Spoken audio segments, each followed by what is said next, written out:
¿Qué tal? ¿Cómo están amigos y amigas de esta comunidad? Mucho se ha estado discutiendo hablando de Genaro García Luna, de los Wimber, pero ¿cuál fue el marco en donde se cometieron todas este tipo de tropelías? ¿Cuál fue el marco precisamente que llevó a un personaje como García Luna a los cargos que obtuvo? ¿Qué fue lo que vimos durante la gestión de Felipe Calderón o del propio Enrique Peña Nieto? ¿Cómo ligamos el extractivismo y la violencia? ¿Por qué no hablamos de necropolítica? Hay un libro que le recomiendo muchísimo del maestro Pepe Reveles que aborda precisamente el tema de la necropolítica y hoy nos acompaña el maestro Pepe. Pepe Reveles, ¿cómo estás? ¿Qué dices? Muy buenas tardes, estoy a tus órdenes y las de tu audiencia. Gracias, querido Pepe. Oye, pues comenzaría por ahí, oye. La época de Calderón, la época de Peña, ¿qué otras épocas o qué otros momentos entendemos para ir definiendo lo que es la necropolítica en nuestro país? La guerra contra el narco se volvió parte de esa necropolítica. Sí, por supuesto, mira, yo empiezo describiendo en este libro que publiqué en 2024 la necropolítica como un término que acuñó un filósofo centroamericano, nacido en Camerún, Akil Bembe, que consiste en que algunos países gobiernan con la idea de que unas vidas tienen valor y otras no. Es decir, se excluye de la cotidianeidad a quienes no son rentables para el poder, los que no producen ni consumen, los que sin querer y sin saberlo, sino solo existiendo, estorban porque ponen en evidencia la crueldad del neoliberalismo y sus desigualdades. Entonces se generan estos gobiernos contextos políticos que no existían de por sí, pero se generan cuando deciden imponer la necropolítica, porque son muy recurrentes los estados de excepción y los toman como normales. Es decir, cuando tú eh, declaras la guerra, como fue el caso de Calderón, desde que inició su gobierno, la guerra al narcotráfico, estás hablando justamente de estados de emergencia, ¿no? Apelas de manera continua a esta emergencia, una noción ficticia o fantasmagórica del enemigo, lo que te facilita ejecutar este trabajo cotidiano de muerte, porque finalmente no importan mucho las vidas que se pierden en aras de esta guerra, que pues entra en la lógica de la necropolítica y en la lógica de los narcogobiernos, pues la vida se cosifica al grado de perder su presente y su futuro.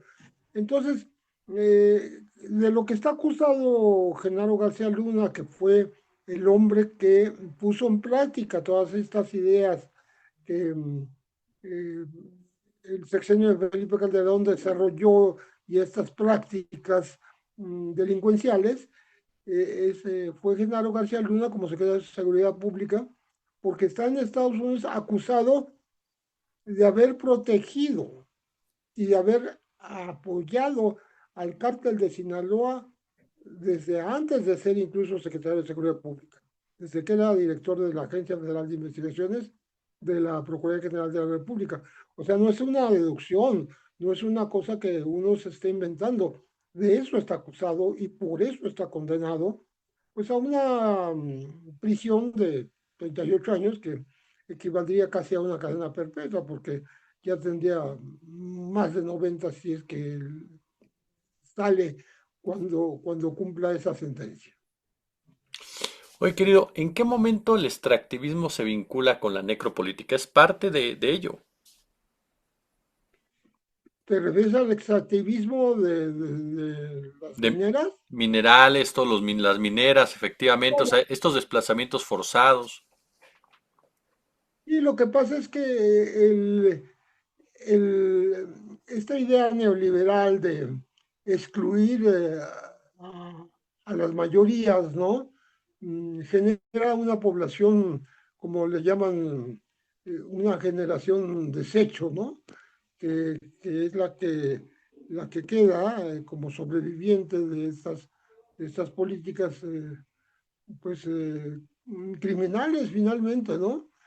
que eh, se normaliza la guerra, hay, hay un desplazamiento forzado de población, las mineras exactamente son las que provocan mucho desplazamiento de población. En México hubo una encuesta de parametría hace algunos años, justamente en tiempos de Calderón, que decía que en México había 1.400.000 desplazados, contra los muy pocos miles que el gobierno admitía, ¿no? Oye, querido, en ese sentido, Calderón por sí mismo toma esa decisión. ¿Cuánto influye, ahorita que nos decías, el neoliberalismo está presente? ¿Cuánto influyen empresarios, por ejemplo, en esas decisiones de un gobierno e incluso la propia tema de los Estados Unidos? Bueno, lo que pasa es que el gobierno y el empresariado se vuelven, digamos, cómplices, compañeros de viaje en estas políticas que son justamente neoliberales y que discriminan a mucha población. Y no les importa discriminarla, ¿no? Incluso si hay muchos muertos, me acuerdo que Felipe Calderón decía que había daños colaterales en la guerra al narcotráfico, pero él decía que como un 3 o 4% de daños colaterales. Yo digo que era como un 30%, o sea, mucha población que era pescada en medio de esta guerra, ya sea directamente eliminada, muerta, asesinada por la autoridad, pues pensando que era delincuente. De hecho, hay varios ejemplos de esto que yo llamé en otro libro mío del 2011, que se llama Levantones, Narcofosas y Falsos Positivos. Yo menciono los falsos positivos que existían en Colombia, en donde capturaban gente en la calle y luego los fusilaban en unos cuarteles, eh, según una directiva del gobierno de Álvaro Uribe, que luego los ascendía de grado y les aumentaba sus salarios conforme su productividad de muerte. Fíjate lo que estamos hablando. En México no ocurrió de esa manera, pero sí de una manera a la mexicana, muchas personas que cayeron, desgraciadamente, a manos de la autoridad o de la delincuencia, pero también de la autoridad, fueron criminalizadas desde un principio diciendo que eran delincuentes.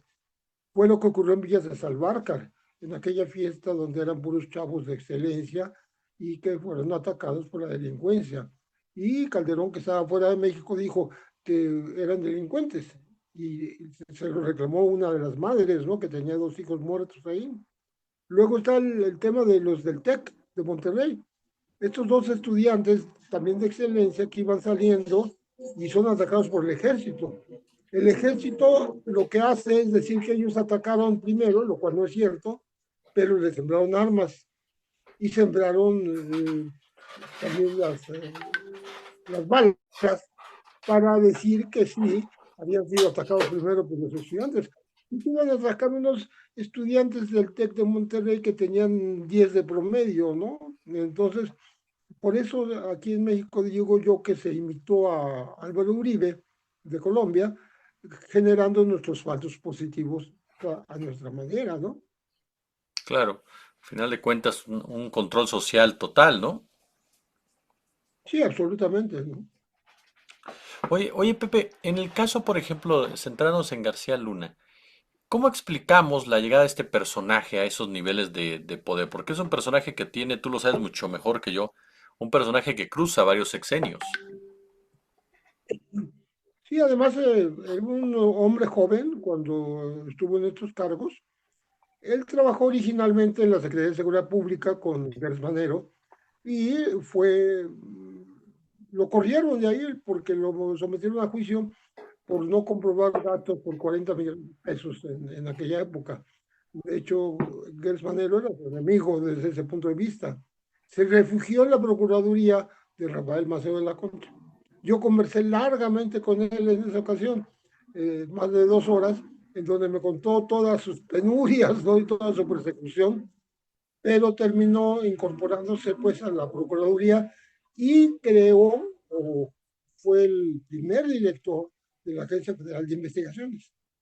Pero desde entonces se empezó a vender al narco, le empezó a hacer servicios al cartel de Sinaloa y lo siguió haciendo ya cuando era secretario de Seguridad Pública. Pero, ¿qué quiere decir esto? Porque es la acusación por la cual está condenado en Estados Unidos. Haber servido al cártel de Sinaloa durante 18 años aproximadamente. Lo que hizo fue emplear todos los recursos del Estado, como secretario de Seguridad Pública, y los 40,000 elementos que tenía bajo su mando estaban a su disposición y él los enviaba eh, con viáticos y con oficios de comisión, digamos, a Colima. Pero ya estando en Colima, ellos se trasladaban a Guadalajara, en donde hacían el trabajo sucio en favor del cartel de Sinaloa. ¿Qué quiere decir trabajo sucio? Tráfico de drogas, muerte de ataque a sus enemigos y secuestro de, de enemigos delincuentes de otros cárteles que no eran el de Sinaloa.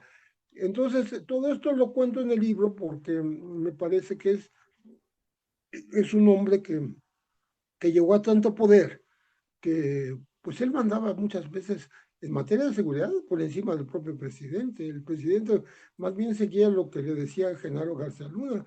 Y Genaro García Luna, pues con ese poder que le dieron de superpolicía, pues lo que hizo fue también grandes negocios, porque acumuló muchos millones. Hay un juicio por desfalco, por dinero, por 740 millones de dólares en Miami contra García Luna, que no tiene nada que ver con su trabajo de muerte, vamos a decir, y de ataque a la delincuencia, pero sí tiene que ver con corruptelas que tuvieron que ver, por ejemplo, el haber equipado las cárceles de este país con aparatos, con puertas electrónicas y todo. Y bueno, y ha sido acusado en Estados Unidos con otro empresario de apellido Weinberg por estas corruptelas. México ha recuperado algunos millones de dólares pues de esta extracción ilegal y sigue luchando en el juzgado de Miami de Estados Unidos para tratar de recuperar todo ese dinero. Oye, esta relación que nos citas de los Weinberg y de García Luna, ¿qué nos dice también de García Luna ya después de la función pública, ya incluso en el sexenio de Peña Nieto y este negocio de la seguridad, ¿no? De comprar contratos, blindajes y Eso, demás.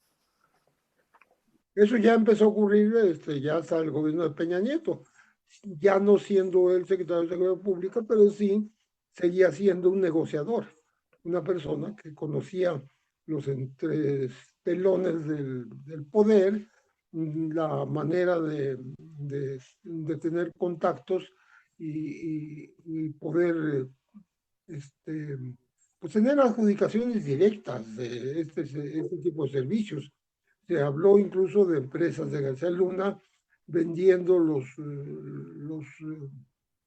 aparatos, toda la maquinaria para proteger a los periodistas también, los botones de pánico y todas estas cosas también logró esa concesión. En fin, fue un hombre muy ambicioso y, y esa ambición pues, lo llevó a cometer este tipo de pues, latrocinios o tráfico de influencia, porque no necesariamente robaba o inflaba precios, no lo sé, podría ser también, pero sí era un hombre con el privilegio de obtener estos contratos porque pues, era un hombre muy poderoso. Oye, ese poder que bien lo citas, esa capacidad de seguir gestionando después de ello, también que nos pinta de estos empresarios, de aprovecharse la violencia literalmente para hacer negocio. Tienes un funcionario que genera violencia, pues parecería el cuadro perfecto, ¿no? Sí, el asunto es es que pues, no le importa que en la violencia haya pérdida de vidas humanas, ¿no? Porque pues, los seres humanos son como una mercancía intercambiable o desechable según dicten los mercados y negocios, ¿no? Los contratos. Así como hay industrias como la minera, ¿no? Que de por sí ya generan un daño a la población por el desplazamiento. Así hay este tipo de control de contratos que lo que hacen es pues generar más violencia en el país, ¿no? O más tortura, por ejemplo, dentro de las cárceles, porque estamos hablando ahí de servicio a las cárceles también, ¿no? Mi querido y admirado Pepe Rebeles, yo como siempre quiero darte las gracias encarecidamente por estos minutos a nuestra comunidad que nos permites aprender tanto de ti. Muchísimas gracias a ti y lo hago con mucho gusto.